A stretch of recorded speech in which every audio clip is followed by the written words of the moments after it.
دو بھائیوں پر جھوٹی تہمت کا الزام ہے،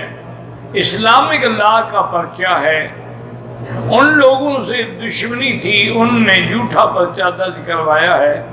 بہرحال گزارش یہ ہے کہ اگر واقعی آپ کے خلاف جھوٹا مقدمہ ہے تو سب سے قید سے چھڑانے والی آیت جو ہے وہ آیت کریمہ ہے، لا الہ الا انت سبحانک انی کنت من الظالمین۔ یہ وہی آیت ہے کہ حضرت یونس علیہ السلام مچھلی کی پیٹ سے نکل آئے، اس قید خانے سے بھی نکل آئے، اور اللہ نے قرآن میں فرمایا ہے کہ فلولا انہ کان من المسبحین، اگر وہ میری یہ تسبیح نہ کرتا تو ساری زندگی اس کی جو تھی وہ مچھلی کے پیٹ میں قید رہتا، لیکن تسبیح کی وجہ سے اللہ نے اس کو اس قید سے چھڑا دیا، اور انہوں نے یہی آیت پڑھی تھی۔ اور ایک حدیث مبارک میں بھی ہے کہ یہ آیت جو ہے اسم اللہ الاعظم، اللہ کا اسم اعظم ہے، الذی اذا دعی بہ استجاب،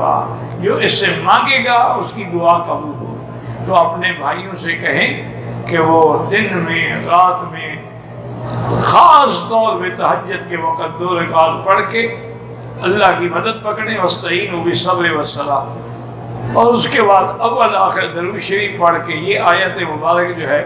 روزانہ کم از کم 1000 دفعہ دو، یعنی جتنا پڑھیں گے نا جلدی، ایسے اسباب اللہ پیدا فرما دیں گے کہ خود بخود وہ قید خانے ختم ہو جائیں گے۔